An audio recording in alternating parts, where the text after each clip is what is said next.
Thank you very much, Minister Farnworth. And as all of you know, Environment Canada heat warnings are in effect for most of the province.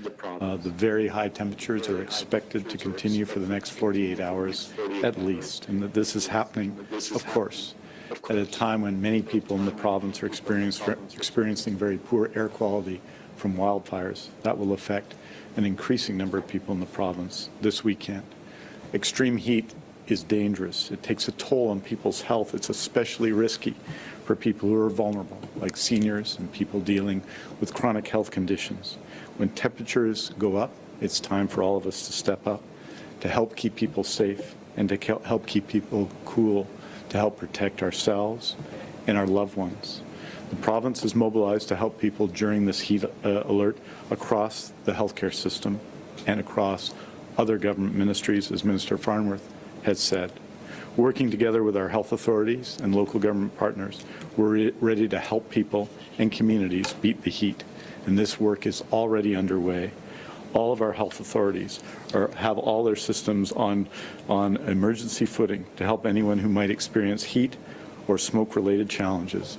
In acute care, emergency rooms are staff are being redeployed to emergency rooms to meet demand, and steps are in place to keep people in hospitals cool and safe. In long-term care, residents and their families will see staff taking proactive steps to keep everyone hydrated and cool.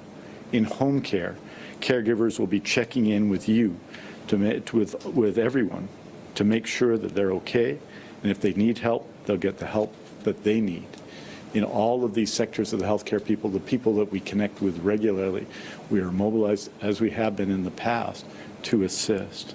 I want to add, with respect to emergency health services, that if you or a loved one experiences heat-related illness and you need help, please call 911. The BC Ambulance Service is ready to serve you. The new Chief Ambulance Officer is taking steps to ensure people who call for help, and get help quickly, working with paramedics and dispatchers in every case. Provincial and emergency operations centres are now in operations in BC EHS. More clinicians are working this weekend to help the dispatchers responding to your calls to make sure the response you get is the best response.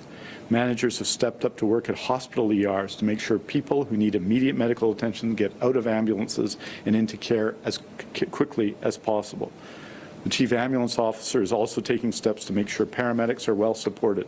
They will take care of people who take care of us with water, Gatorade, and permission to wear clothing that's made for summer, not a BC winter. In addition, the province is getting a big assist from the ambulance paramedics of BC, CUPE Local 873. They have been instrumental to the province's work to renew the ambulance service, and they are going above and beyond this weekend to make sure that when people call for help, they get a response and get a response quickly. Thanks to them, we are bolstering BC's emergency response capabilities this weekend.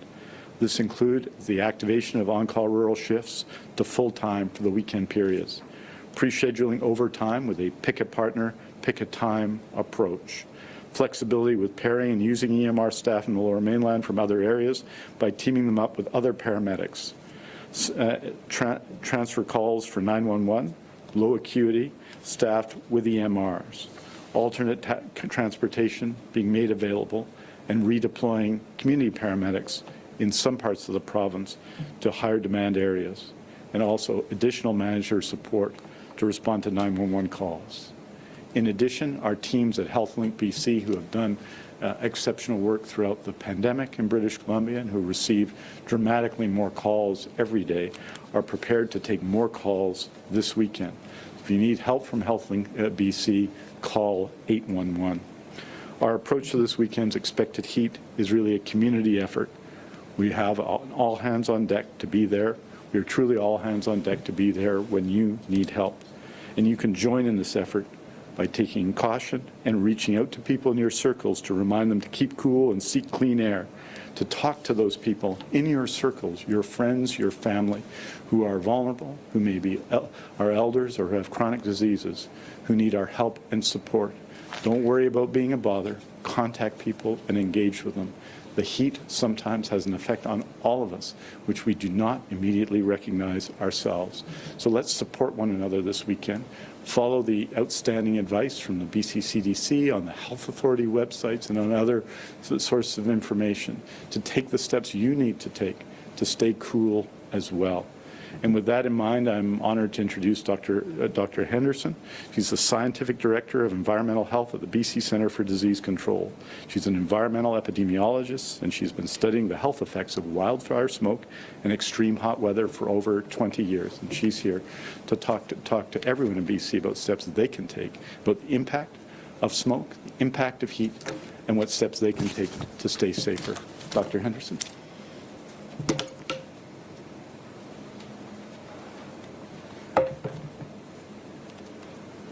Thank you very much, Minister Dix, and good afternoon, everybody. I want to start by reiterating something that Minister Dix has just said. Along with my colleague, Dr. Kazatzi, I've been studying the health effects of extreme hot weather for many, many years, and we know from the global literature and from heat waves that have occurred elsewhere that one of the most dangerous things during a heat wave is social isolation. When it gets hot, be it this weekend, be it later this summer, be it next year, one of the best things you can do is check in with the folks who you know may be isolated, especially those who have chronic conditions, physical or mental health chronic conditions, and those who are living alone. As Minister Dix said, people may not always perceive that they are getting too hot. When we have passive indoor heat, it can become dangerously overwhelming without people even realizing it. So ask questions. Ask what it says on the thermostat. Ask when they last drank water. Ask what color their urine is. Dark or small amount of urine is an indicator of potentially dangerous dehydration. After that key message, I want to talk about preparing for the heat and things that you can do in the heat. So preparing is paying attention to what Environment Canada is saying, the information that's available on these websites, thinking about how you're going to cover your windows to keep the sun out, which blinds to use at which time of the day to keep that solar radiation out of the house and to keep it from cooling or from warming the house up. Have a fan handy if you're able to have a fan handy. And then think about how to keep hot temperatures out of your house.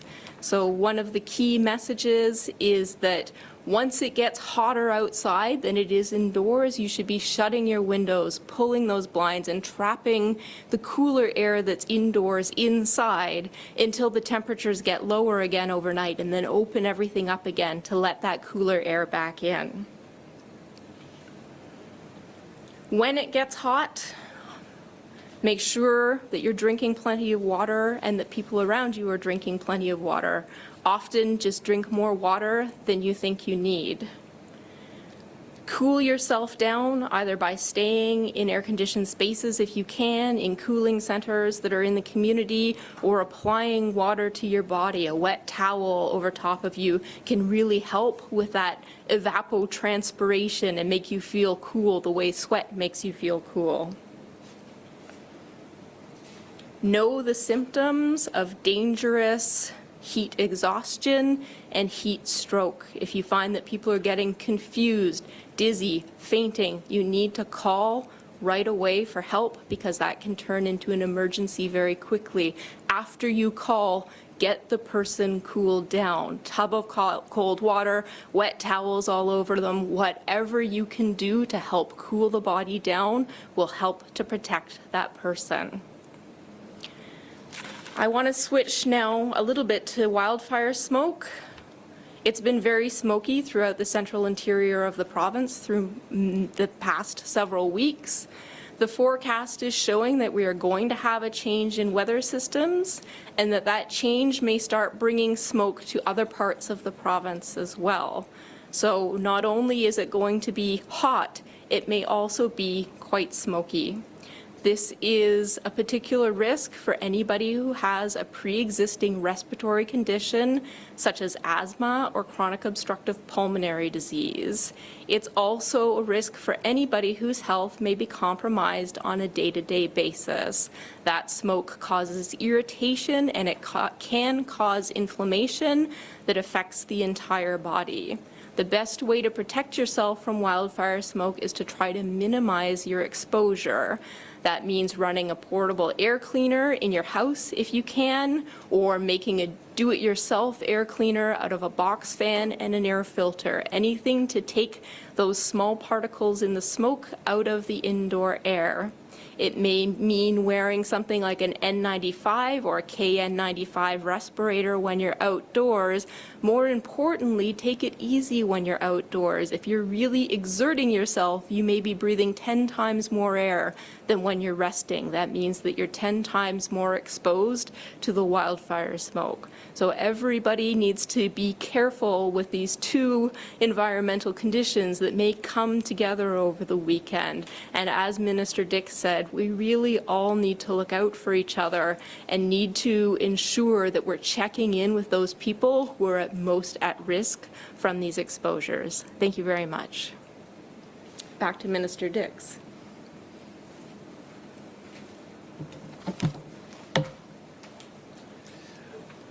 Thank you, and I think we're now taking questions.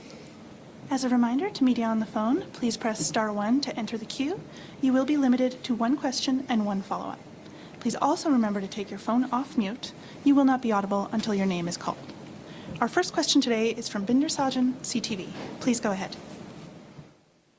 Hi, Minister. I heard there the different protocols going to place this weekend with regards to paramedics and getting emergency services for people. But do you believe that there will be enough paramedics on the ground this weekend to make sure that people aren't waiting hours and hours for relief like they were the last time around?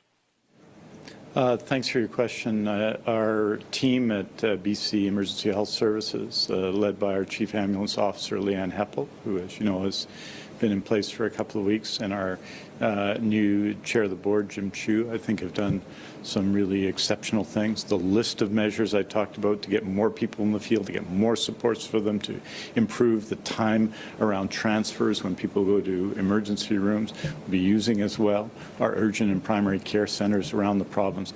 All of those will help us, I think, will increase the number of calls we can get to and provide a more rapid response. And I want to express my appreciation because we've been working very closely with the ambulance paramedics of BC, QP Local 873, to make sure that we have adequate staff, supported staff in the field. In addition to that, we're taking steps to support our staff across the province by providing drinks, by providing alternative opportunities where alternative clothing, all the kinds of things we have to do this weekend to support our ambulance paramedics. So what I'm saying is that people, if they need to call 911, should call 911. If they need to call 811, they should call 811, that we have more resources in both places available.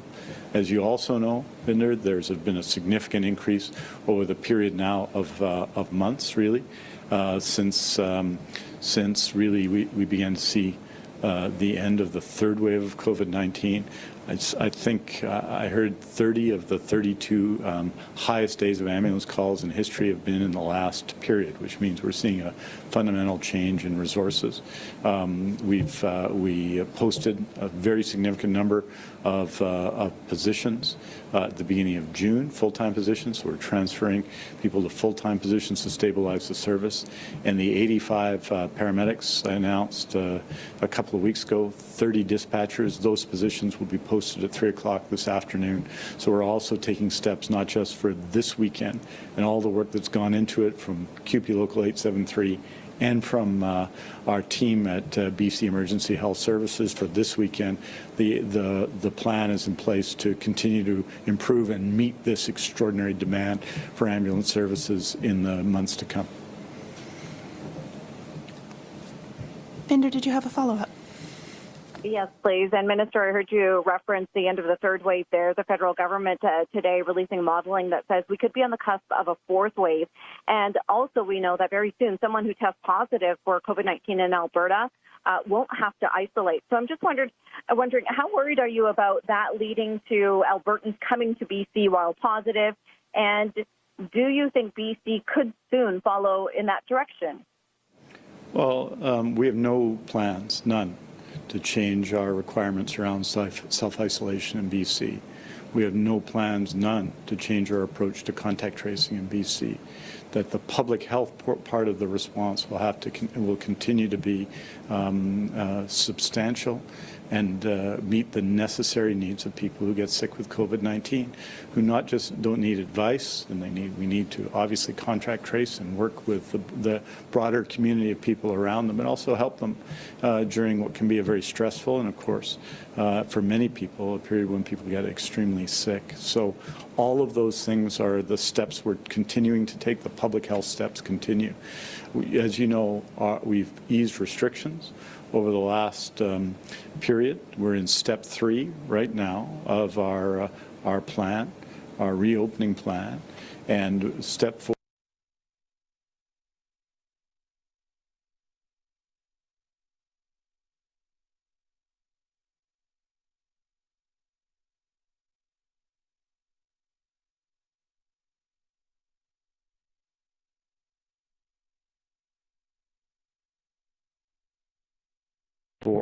And of course, the third part of that, and the public health measures which have to continue and become even more important, I'd argue, in this time, the issue around restrictions and how we act as communities and the steps we've taken locally, for example, in central Okanagan. And the final thing is immunization. As of today, 81.1% of British Columbians have been immunized with 1 dose of the COVID-19 vaccine, and in terms of second doses, it's 64.9% of all those over 12, all those eligible to receive doses, and that number continues to grow quickly day unto day. And so the number of people who are partially vaccinated will get smaller and smaller in the weeks to come.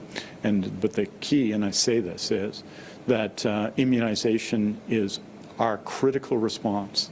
There are opportunities for everyone.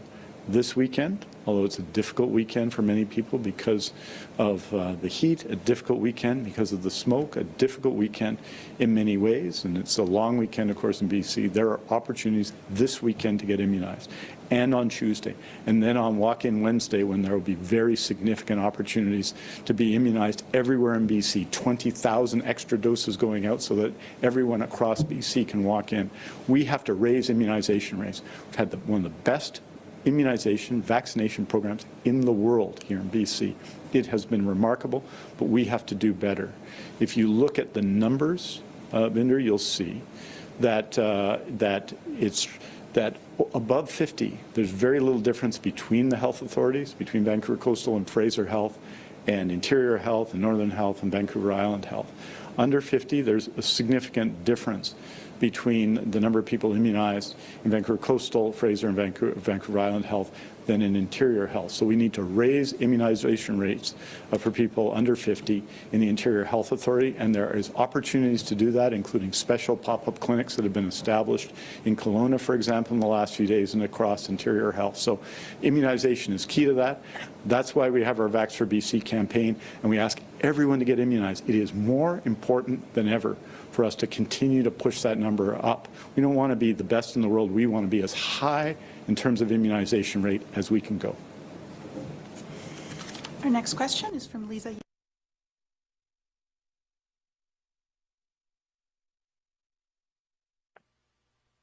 Following up a bit on what Binder was asking there, with this regional approach that the province is taking in response to COVID, and looking at how the ferries are packed up for the whole weekend, is there a risk, and looking just, there was 41 cases yesterday on the island, which is high for here, is the COVID party from Kelowna just being sent elsewhere in the province with this kind of regional approach?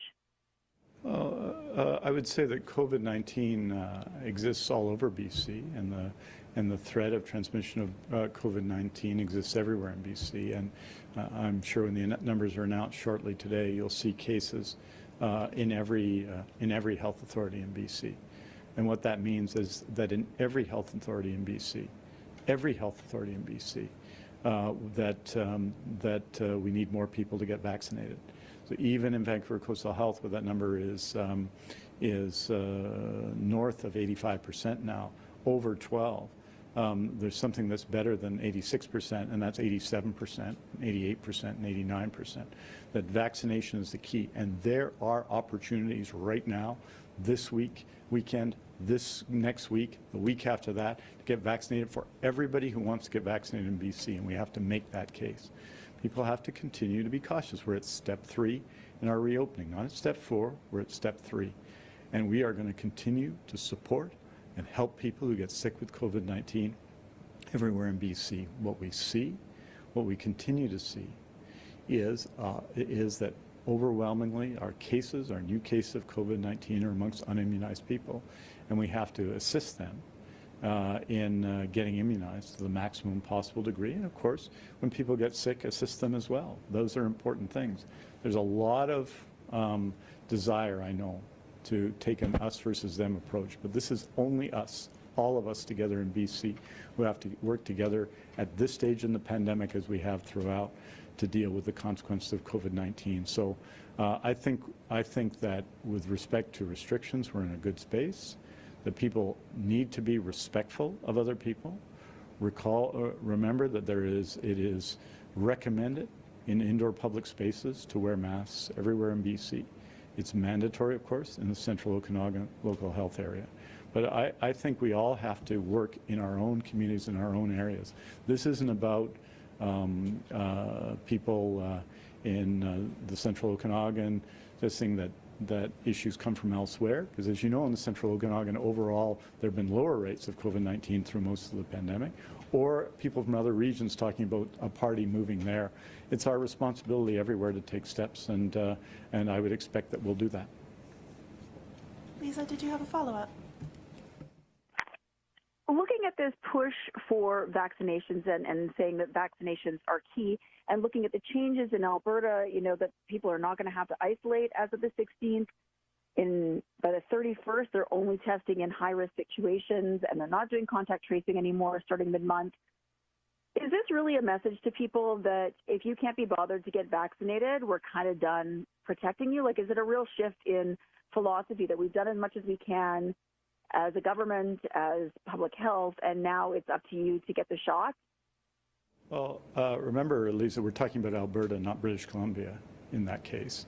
And I don't want to caricature what they're doing there as well. They have outstanding public health leadership in Alberta, and I'm very respectful of the work of healthcare workers and of public health leadership and in Alberta in dealing with the pandemic. And in fact, governments across Canada, and we're proud because I think Dr. Henry has taken a leadership role in the country, but I think governments across Canada have taken, on balance, quite similar approaches to dealing with the pandemic to this point. Well, let's be clear, there's 3 sorts of things we need to do. We need to raise vaccination levels, and we are. We need to answer questions. Last night and the night before, Dr. Henry and I did 4 telephone town hall meetings answering questions of many people who are still have questions about vaccination in BC. And so we took that opportunity to do that, and we're going to continue to do that in the next weeks to provide more opportunities in communities where perhaps, or smaller communities where an all-of-community approach means that we've only been there once or twice or 3 or 4 times. We need to go back and give people new opportunities to get immunized. So it's immunization, and then it's public health action, and that's continuing. There is no plan, none, to change our approach to self-isolation when you get sick with COVID-19 in BC. No plans, none, to change our approach to contact tracing. No plans, none, for public health not to be fully engaged as they've been in the COVID-19 pandemic. What's changed? The thing that's changed is that we've moved away, and we'll move away from province-wide measures to more precise restrictions, and that's the 3rd aspect of where we are. So there's none of that here. I don't think that's a fair description of what they're doing in Alberta, in fairness to them, but I can tell you, here in British Columbia, we remain determined to help people with COVID-19, and I want to say this, no one needs to take an approach of blame here. We need to work and encourage and support communities everywhere, and that's what we're going to continue to do. Our next question is from Camille Baines, CP. Please go ahead. Hi there. I'm not sure who wants to take this question, maybe Minister Dix, but there have been suggestions that more resources are needed for older people, especially those who are not that mobile and can't get into cooling centers, that buildings, for example, in the West End, where a lot of older people live should be identified, and help should be going to them instead of they being expected to be going somewhere else to a cooling center. Is that something that you would consider doing? I think that's something that's happening in lots of places. I know that's happening in my neighborhood. Collingwood Neighborhood House is doing just that. They have a bus, a seniors bus, that they are using to provide people access to a cooling center at the neighborhood house. That's an example of that. So yes, I think one of the it's not a lesson. One of the lessons, I think, of all heat waves, and in particular the last one, is that yes, people who are most ill, are most vulnerable, are at risk, but those are the people frequently that the healthcare system is working with already. So in long-term care, in assisted living, receiving home support, receiving community health services of some kind. But a lot of the people who are most affected are those working or living in isolation. And as Dr. Henderson has suggested, that their risk is not just underlying health conditions, but it's a risk of underlying health conditions and social isolation. And that's why we're asking people to get engaged, and community organizations are getting engaged with people who are in those circumstances, and where possible, absolutely, we need to encourage people to reach out and provide the opportunity to go to cooling centers. You're quite right that for many people who might have mobility issues, getting to a cooling center can be a challenge. And that's why we provide the advice Dr. Henry has provided, but also in many communities, other support. So yeah, I think that's a positive idea, and I think, I don't know, if Minister Farnworth or Dr. Henderson, you have anything to add to that? Oh. Okay. Camille, did you have a follow-up? Yes, I do. Thank you. I'm wondering if there's a way that the province can track heat-related illness, either by issuing certain billing codes for that type of illness, or how could we actually track it to know what the problem is and then have a proper response going forward? Well, I think this one I will ask Dr. Henderson to comment on. I mean, what we're going through right now with respect to what's called the heat dome, which was the most significant heat event in the recent history of the province. Let's say the most comparable one was from 2009, and really it was nothing like it. And in the time between 2009 to 2021, there wasn't an equivalent one, and it tells us about the changes that are happening in our society. So there's a case-by-case examination, really a comprehensive examination of that going on by the coroner. That, of course, focuses on those people who passed away in that time, and obviously we have and we are able to follow through and study the impact on those who've had the most severe outcome one can have, and passing away. And that review will assist us, I think, in our overall response and how we make changes in the future. But we do analyze, as you've seen through COVID-19, data around illness as well that's significant, and that can include the data we've provided through BCEHS in terms of the number of heat-related calls and so on. And I'll ask Dr. Henderson to follow up on the details of that, because she does this all the time. Yes, thank you for the question. There are many different data sources that we can use to evaluate the impacts of these hot weather events, and I would say that the data do exist. As Minister Dix said, we know that some people call the ambulance service because of extreme hot weather, but we also know that calls go up for unconsciousness and fainting, so they don't have that extreme hot weather code.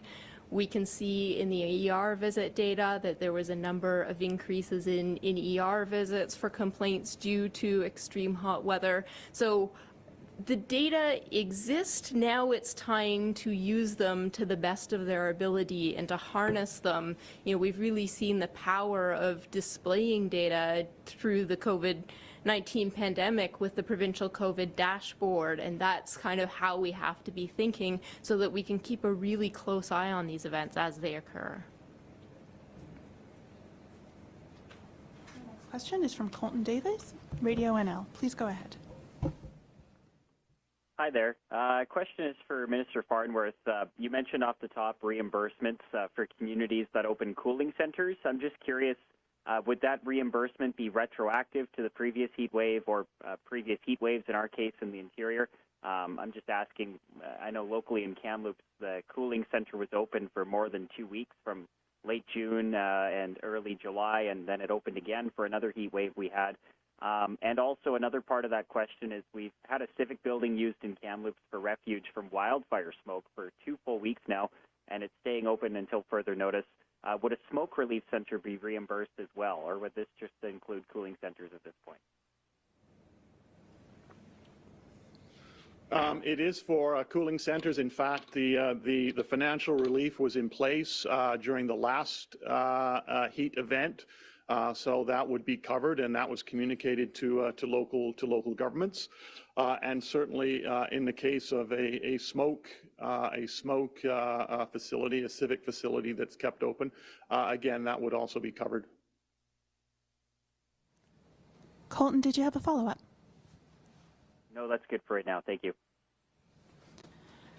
Our next question today is from Rob Buffum, CTV. Please go ahead. My question is for Minister Dix. I'm wondering about your thoughts. You've been asked questions related to this earlier, but I'm wondering, given that we're hearing that some folks who would have been going to the Okanagan are now coming to Vancouver Island, all the hotels here are booked this weekend in Victoria. Are you concerned with folks from elsewhere in BC coming here as well as Albertans that we're going to see a spike in COVID cases on the island? And when the numbers are announced on Tuesday, we will see a significant increase in island health.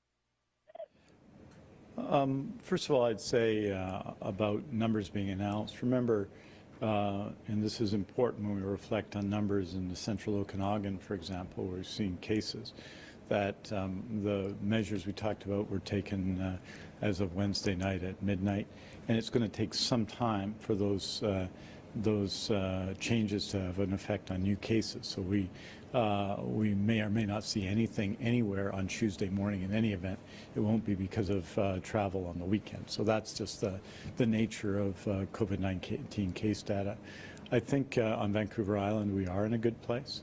We have high levels of immunization on Vancouver Island, but there are opportunities, for example, in Langford tonight at the soccer game to get immunized, and I think it's important that we continue to increase levels of immunization on Vancouver Island, just to put those in context, and that's why it's important for the safety of people on Vancouver Island, because there are always people, as you know, coming to Vancouver Island, that right now immunization rates, first dose immunization rates are at 82.4% on Vancouver Island, so above the provincial average, but they can always be higher. And so what I'm encouraging people to do is take the multiple opportunities they have to get immunized this weekend on Vancouver Island, either if they're eligible for dose 2 or for dose 1, that we remember that we're still at step 3, and that we must continue to respect and work with one another. But I don't necessarily expect. It's my understanding that there's a lot of traffic everywhere in the province, including, as you would expect, long weekend traffic to Vancouver Island, and that I don't think we're seeing right now much traffic displaced to Vancouver Island at this time. But that doesn't mean that COVID-19 isn't everywhere in BC. We've had cases in the last few days on Vancouver Island. We're going to continue to have some cases on Vancouver Island, and that means it's as important on Vancouver Island as anywhere to get immunized against COVID-19, and I encourage people to take the multiple opportunities they're going to have this weekend and next week and on Walk Up Wednesday, in particular August 4th, to get immunized. That's one of the ways all of us can keep Vancouver Island safer during this pandemic. Rob, did you have a follow-up? I do. Earlier this week, we got a breakdown of people who were vaccinated versus those who were unvaccinated in terms of overall case counts for the month of June 15th through July 15th. I guess I'm just wondering, going forward, Is it being considered, or might it be possible to get a breakdown when we get the case count of how many of those people are unvaccinated, and might that be a useful way to illustrate the importance of it? Well, Rob, we're going to continue to provide that information. It doesn't come in quite in that way, so provide the case counts day to day, and so the reason we were providing information from June 15th to July 15th is it will take us some days to get that information, and we'll continue to update it. But I think what you're going to see, the only change you're going to see really fundamentally from what we saw, what Dr. Henry presented on Tuesday, is a significant reduction in those partially vaccinated. As we increase quite rapidly the number of people who are receiving their second doses today, it's basically 65% over 12, and the number of people who receive first doses is over 81 or 81.1%.